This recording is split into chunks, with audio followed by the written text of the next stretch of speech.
검찰이 근 10년간 가장 많은 인원이 사표를 던지며 나가고 있는데 그 이유가 있었습니다. 중앙일보는 오늘자 해당 보도에서 수도권의 한 부장검사는 의견을 내봐야 아무런 소용이 없다는 무력감이 커졌다며 이번 중앙지검장 인사가 검사들 목소리는 신경 쓰지 않는다는 법무부의 명확한 시그널이라고 말했습니다. 그러면서 바짝 졸아 익명을 원한 한 검사장은 항소 포기 관여자에 대한 중앙지검장 임명에 대한 반발은 인사권에 대한 도전으로 비칠 수 있어 공개 행동에 나서기는 조심스럽다며 검사장의 평검사, 강등 조치 등은 갈등만 더 부각할 수 있어 이번 사표 수리로 봉합하지 않을까 싶다고 말했습니다. 해당 부분 때문에 오늘 아마도 대통령실이 더 이상의 조치는 없다고 발표한 만큼 지지율 하락에 단초가 된 이 건을 일단은 조용하게 마무리하자는 게 목표 같습니다.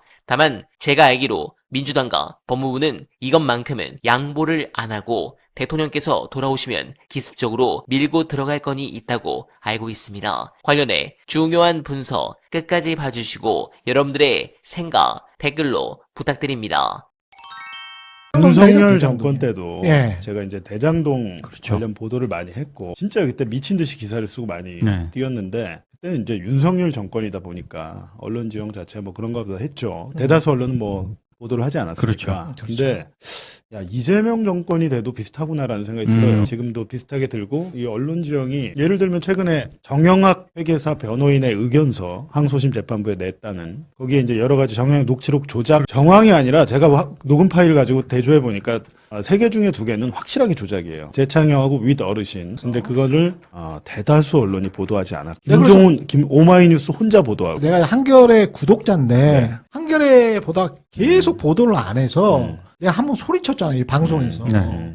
이게 중요한 뉴스인데 왜 보도를 안 하냐. 근데 그렇죠. 더군다나 한겨레는 정영학 변호인에게 전화를 해서 그 의견서를 받아갔대요. 바로 김종훈 기자 나오고 나서 진짜? 네, 바로 받아갔는데 몇몇 언론만 줬는데 그중에 하나 한겨레에 있다고 들었어요. 근데 받아놓고 보도를 안 했습니다. 그러면 그러니까 조선일보가 안 한 게 아니고 한겨레가 안 한 거, 뭐 경향이 안 한 거 이런 것들은 굉장히 이상한 일인데 대장동 사건이 처음 터졌던 2021년 대선 경선하고 본선 후보들 정해진 2021년 9월, 10월, 11월 그리고 2022년 3월 9일 선거 때까지도 비슷했어요, 지금이나. 지금도 여전히 이번에 1심 판결에서 사실상 윤석열 검찰 니네가 수사한 건 다 틀렸어. 문재인 정권 검찰 1차 수사팀이 한 대로 거의 다 유죄가 나온 거예요, 지금. 예를 들면 문재인 정권의 1차 수사팀은 배임 액수를 650억 정도로 본 거예요. 근데 더 벌었어야 되는데 덜 번 돈. 윤석열이 들어와서 2차 수사팀, 한동훈 법무부 장관 때 꾸려진 2차 수사팀은 배임 액수를 7,886억을 한 거예요. 그러면 그렇죠. 판사 입장에서 생각을 할 거 아니에요. 야, 1차 수사팀은 650억이라고 그러고 2차 수사팀은 같은 검찰인데 16배가 차이가 나요. 근데 판사가 증거들을 쭉 봤더니 2차 수사팀 말도 안 되는 소리 하고 있네. 그래갖고 2차 수사팀 수사 내용 자체를 다 뭐랄까 폐기해버린 거예요. 이건 인정 못해. 라고 하고 판사는 어떻게 했냐면 650억 1차 수사팀이었잖아요. 판사는 거기보다 좀 더 나가서 내가 계산을 직접 했어요. 판사가. 1122억이야. 배임 액수는. 더 늘어났죠. 그런데 이 전체를 다 배임이라고 볼 수는 없어. 이 중에서 불법이 뭐 예를 들면 뇌물을 주기로 했거나 줬거나 아니면 약속한 거. 그거는 473억이야. 실제로 근데 배임이란 게 손해가 이루어져야 되잖아요. 그렇죠. 그러니까 예를 들면 428억 원이 대장동 그분의 뭐 숨은 지분이라고 그랬는데 실제로 428억 중에 유동규한테 간 거는 5억밖에 없어요.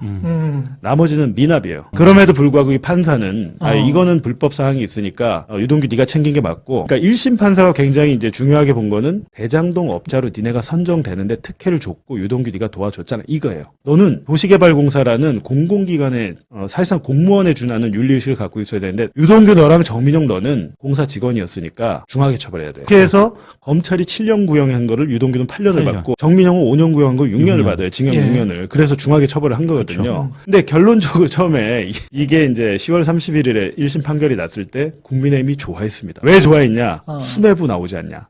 야 유동규가 형제한 게 아니고 성남시 수뇌부 지금 거론된 거 아니냐? 수뇌부 누구야 이거? 이재명 아니야? 드디어 이재명과의 연관성이 밝혀졌다. 난리가 났어요. 축제 분위기. 판결문이 나온 거예요. 740조 판결문이. 근데 저는 그 전부터 다 떠나서 선고 형량하고 선고 내용 그리고 어떤 혐의가 적용됐지라고 봤을 때 제일 중요한 게 특정경제가중처벌법상 배임이냐 아니냐인데 가장 중요한 두 가지. 이재명 대통령에 대해서 적용된 혐의, 2차 수사팀이 적용한 혐의가 특경가법상 배임 4,895억 원. 너는 더 벌었어야 되는데 4,895억 원은 네가 일부러 덜 벌고 쟤네 몰아준 거야. 이거예요. 특경가법 배임. 그렇지. 그리고 공직자의 이해충돌방지법 혐의 너 위반. 그게 뭐냐면 야 개발정보 저 업자들한테 미리 준 거 너도 알았잖아. 유동규가 다 너한테 보고했다는데 라고 해서 이해충돌방지법이란 걸 가져왔는데 1심 판사가 어떻게 했냐면 이해충돌방지법 혐의는 원래 1차 수사팀이 적용했던 혐의가 아니에요. 수사를 한 번 더 해야 되니까 핑계가 필요하잖아요. 그리고 새로운 혐의를 가져와요. 개발정보를 빼돌렸다. 그래가지고 이제 새롭게 수사 이미 얘들은 대장동 업자들 재판을 받고 있는데 재판 받고 있는 사람을 불러다 수사하려면 새로운 사건을 만들어야 됩니다. 그러네. 그래갖고 이해충돌방지법을 가져와요. 그래갖고 얘들을 재판받고 있는데 막 체포하고 난리도 아니었어요. 안 오니까. 그래서 쇼를 했어. 판사가 그러면 판사 혼자의 생각이 그게 아니고 대법원 판례를 듭니다. 판례를 들어서 이러이러해서 공소시효가 시작된 시점은 얘네가 사업자로 선정됐을 때부터야. 공소시효 끝났잖아. 그리고 안 끝났다 하더라도 이건 무죄야. 비밀정보가 아니니까. 이걸 네. 한 거고. 특정경제가중처벌법상 이거는 왜 했냐? 이재명 때문에 중요한 거거든요. 이렇게 하다 보니까 이 선고 내용은 뭐예요? 2차 수사팀 니네 이거 날조 수사했네. 그렇죠. 이렇게 된 거예요. 그러면 당시에 2차 수사팀이 어미준, 강백신 이런 부장검사였는데 그 부장검사들이 난 이재명이 미워. 얘 죽여버리고 싶어.